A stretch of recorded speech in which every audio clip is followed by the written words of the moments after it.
This interview with Therese Samudio packs a lot of actionable tips into a short amount of time. We talk about what Therese calls no objection selling and how to work that into your sales process, which includes using a huddle to review your minor agreements with your prospect throughout your meeting. She talks about managing the step-by-step objections that you need to deal with, and how do you break that paradox of being prepared and being a good active listener at the same time. Therese uses what she calls the rule of three to proactively determine what key objections she should build right into her presentation. There is a lot for you here, so let's jump right in. Hi, we're here today with Therese Samudio, and Therese is a vast expert on the sales process for business owners, sales professionals, you name it. If you need to sell, Therese has probably helped someone just like you. And she has a particular passion around managing objections because she sees so often that people approach this wrong. So thanks, Therese, for sharing your wisdom with us today. My pleasure, Mary. Now, I know that you advocate no objection selling, and since I set you up as being passionate about handling objections, can you explain to our audience, what do you mean by no objection selling? Well, traditionally, Mary, what people think about when they think of objections is I'm going to present, and then I'm going to find out why people don't want to buy from me, and then I'm going to argue with them until they see the wisdom of my point of view. Yeah. And I think that it didn't work very well in the first place. It doesn't work very well now. And it's kind of a reason why many people have this feeling about sales that it's icky, that you're trying to convince someone to do something that isn't in their best interests or isn't what they want. Right. No objection selling isn't that at all. First of all, if you're not a lazy marketer, you should be in front of someone who could use what your offering is. So there shouldn't be a whole lot of persuasion involved in trying to get them to take that from you. Mm-hmm. So rather than waiting for them to object to something and then overcoming it, there are only a few things a person's ever going to object to anyway. Okay. And you should know what those are. Now, personally, I've had one-on-one interviews with 10,000 business owners. Now, with 10,000 sales calls, I've heard just about every objection you can imagine. Well, when you hear them and you realize out of all the objections you could hear, there are really only about 3 that matter and that come up consistently. So if you address those up front proactively, you will win. Okay. So they can you take us through that? To. Because I'd imagine since you say you've heard the objections come up and yet you advocate no objection selling, there must be a way that you're addressing it so it's not coming out of your prospect an objection later. Correct. Okay. In the sales conversation, the way that I like to structure it, it's first they buy you, then they buy their pain. Okay. They buy your process for relieving their pain. Mm-hmm. They buy your company as the best resource to provide that solution. Okay. And then you huddle. And the huddle is where you review all the minor agreements that you've come to during that sales conversation. Just one of those minor agreements is the agreement to do business with you. So it's not the ultimate agreement, it's just one of many agreements as you go along. Okay. Now, I've heard you say, Therese, that often someone's objection actually becomes their reason to buy. What does that mean? Mm-hmm. Well, let's say you're selling, let's do an example here. You're selling a business-to-business service, say management consulting to manufacturers. If you're talking to a manufacturer who's been in business for 15 years, and the service that you're offering is something that will help them improve the performance of their business, and they say, I don't have the money to do it. Mm-hmm. Your response might be like, really? After all these years, you don't have this small amount of money to do this. And when you can show the cost-benefit justification for why they need this service, that will be helpful to them. But you can do that in the beginning. If you've heard that from a few people that right now cash is so tight, you start out by saying, for many people in your situation, and this is a reason why they decide to go forward with this buying decision, because it's in their best interest to do so. So you start there. Don't wait for them to bring it up. You bring it up first because you expect you'll hear it. Okay. After you've met with enough of a certain type of client, you know from the initial questions that you ask during that first they buy you and they buy their pain part of the conversation, you know their story before they tell it to you because you've heard it so many times from other people. If they tell you what their sales volume is, how many employees they have in the nature of their business, how many family members are in the business, who owns it, how long they've been around, there are a lot of questions that you can ask because you already know the answers. based on evidence they gave you already. So, Therese, do you ever see sales professionals falling into the trap where I already know what you're going to say when I ask you this question, so I already have my response, and so the prospect feels like, yeah, this person's not listening? Well, of course. And that's just one of the things I've heard people say that becomes problematic. Listening is a key skill when you're talking to a prospect during a sales conversation. Who was it that said, once you've learned how to fake sincerity, you've got it made? I don't want you to fake sincerity, Mary. I want you to really be sincere. So it seems what I like found, a bit of a paradox that you obviously need to be prepared. And the more experienced you are, the more likely you've heard the objections and already know how you want to handle it. And yet you need to be in the moment and present and actually responding to the specifics that your prospect says. So how do you do both at the same time? Exactly. Well, in my book, Don't Kill the Sale Before You Show Up, I explain how important it is for the sales rep to set their intention properly before they go into the conversation. Okay. If I say to myself before I go in, well, we'll just go in there and see what happens, which honestly is what about 99% of salespeople actually do. Yeah. Let's go in there and see what happens. Let's find out if in this conversation we can move the ball down the field. My goodness gracious, you come out and you don't exactly know what happened or why. That's why. Because you weren't prepared. You didn't decide what your intention was for that sales call or what you were hoping to have happen. Okay. If you have a problem with listening, make that part of the affirmation you do before you go into that sales conversations. I listen well. I hear what they have to say, and I care about this person. You see, I believe the sale begins not in your head at all, but it begins at your feet. Okay. When you walk in the door, that's where your control and your confidence show up. Your conviction and your credibility show in at the gut level. Your caring shows at your heart.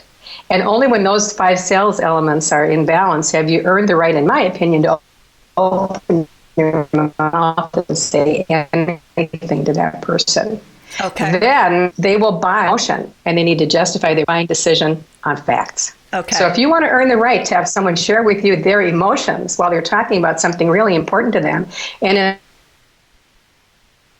in a business-to-business sale, you have to think of this as that person's baby. The company is their baby. You're talking about something very, very important, very special, and very meaningful to them, which demands a lot of respect and a lot of caring and a lot of courtesy.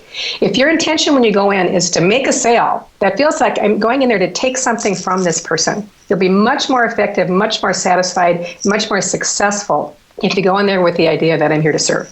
Okay. What can I do that will benefit this person? Okay. Yeah, and for those that are selling into a larger company, your prospect's baby is their position and their reputation. So you're helping them protect that and enhance that. Yes, absolutely. Their number one purpose in life is not to have a conversation with you today. Their only purpose in life is to feed their family, be loyal to the people that care for them. And their baby needs a new pair of shoes is the old expression. So what can you do that will benefit that person to enhance their position? And if they want that, they want to keep their job. They don't want to lose their job. You need to help them to do things and make decisions in the business that will help the company and also help them.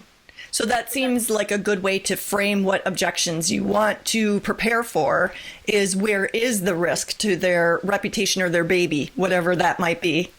Yes, that's true. And again, knowing what is the intention of this visit, this phone call, this meeting that you're having.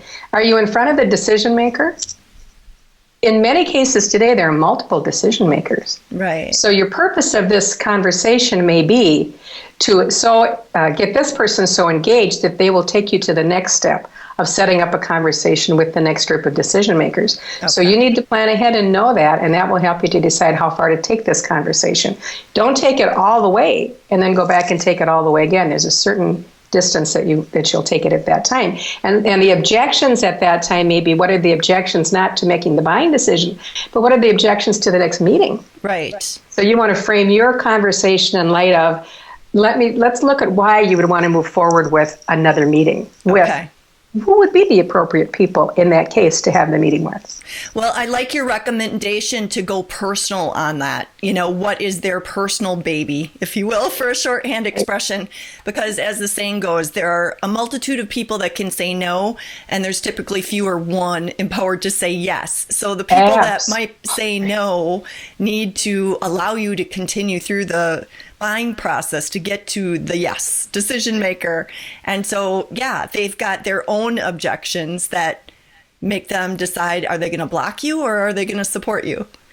Mary, you're playing my song. I have a recording, an MP3 and a DVD that's on gatekeepers. It's exactly on the topic. You could do the introduction to my audio with what you just said. Okay. Because every person has the right to say no. Virtually anybody can say no. They can shut you down. They can tell the people that you should see next, don't bother to see her. Don't meet with this guy. Right. And it's done, and it's a low-level person, many dozens that can say no. Right. But who can say yes to move the sale forward? Mm-hmm. So I believe anyone who stands between you and the final decision of yes, I consider that person to be a gatekeeper. Right. And there's a lot more immediate risk to anyone that says yes than to anyone that says no. So that really is the easiest path for someone. So appreciating their objections. It goes to what you just said, Mary. They want to cover their behind. Right. Their reputation's at stake. So if they let you in and it flops, that reflects on them. If they never let you in at all, there wasn't the risk of flopping. Now, Mary, I have something I call the rule of three also, which is that when you're out making sales calls, and you should be doing this on a regular basis, talking to people a lot. People should have many sales conversations, even ones where they don't know it's for sure going to probably go where they want it to go, but you need practice. You need to try things. You need to test things. You need to find out what is going to work and what is not going to work. And when you're trying to find out what are these objections that you can put out there preemptively, you'll find that they will come up in your sales conversations. Okay. And when you hear an objection, when you're trying to develop those ones that you want to get ahead of, anything that you hear 3 times, you need to work into your repertoire in advance. Okay. So, and people will say 3 times over what period of time? I'd say just 3 times period. Okay. I don't know how often you talk to your particular clients, but if you heard somebody say 3 times, the problem is the price, then you better put something in your conversation that addresses price up front. Why wait till they bring it up later? Right. So we're practicing preempting objections by bringing it up and addressing it before it's spoken. And then as we hear what prospects are actually saying, we need to be listening for that reputation. 3 times means build it in. I would put it I would reverse it just from there and say they will bring it up first. And after you've observed it, then you put it in. You don't have to guess. They'll tell you what the objections are that you need to deal with. Okay. And sometimes, too, people will have an objection or they'll have a hedge or there'll be a condition. There are different reasons why people will say these things. And sometimes it's a legitimate reason that they can't do business with you. We're shutting down the business in a month. The founder died. It's all over. We're done. Don't stop selling. Right. There's not an opportunity there. Right. Say thank you very much and move on. Like the old image in the barbershop of next. Done with that one. Next, let's move on. Let's move on to the next one. Exactly. So pay attention to what's going on if there's a legitimate reason. And then if you're trying to be too persuasive, find out if you're getting in front of the wrong people. Okay. Maybe you're not making enough efforts to find out who you really need to be in front of and get in front of the right people. So the sign of that is you're having to work too hard to persuade? Right. Okay. Mm-hmm. Good. Right. So, Therese, what is the most important thing that you want our audience to remember to immediately make them more effective in managing objections on their next call? The purpose of being in this conversation is not to sell, but to help people buy. Okay. And to do that, Mary, you raised such an important point. You have to listen to what they have to say. First, they buy you for your credibility and your reputation of yourself and your company and all those things. Then they buy their pain. So you have to be credible enough and caring enough and considerate enough. You have to listen well enough that person will engage with you and actually tell you where it hurts. The sale is going to be based on emotion, which usually is tied to pain, hurt. Mm-hmm. There's something they want that they don't have and they need and they have to get it, or something that they have too much of, they need less. Somewhere it hurts. And if you want them to tell you where it hurts, that takes a lot of trust. Right. And I don't think that you need to develop that trust. To develop that trust does not take a long period of time, not nearly as long as people think. A lot of people say we have to have a relationship, a long-term relationship before I can sell to someone. No. A sales relationship is more brief than that. Once they become a client, you have a big, what I call a big R relationship. But in making the sale, it's a small R relationship. So being a caring person, listening, knowing why you're there, being there to help them buy rather than to persuade to sell them something, persuade them to buy something, which implies something they don't, it's not really appropriate for them. Okay. And I would imagine a great way to accelerate that trust is to be bringing up objections that may or may not be on their mind, but most likely are. Whether or not they're willing to share that with you is another thing. But if you're willing to put it out there on the table and deal with it, then they realize you are somebody they can trust. Right. Later they'll think of that objection and say, oh, wait a minute, we already addressed that, didn't we? And they move on to something else. And you will find with objections, too, that if you do get in the position where you have to close an objection, and you say, if I could handle that for you, would there be anything else that would stop us from doing business today? Well, then there'd be this. Well, then there'd be that. And you go down and find out a lot of times an objection is nothing more than just a stall anyway. They're not really telling you what the real objection is. Mm-hmm.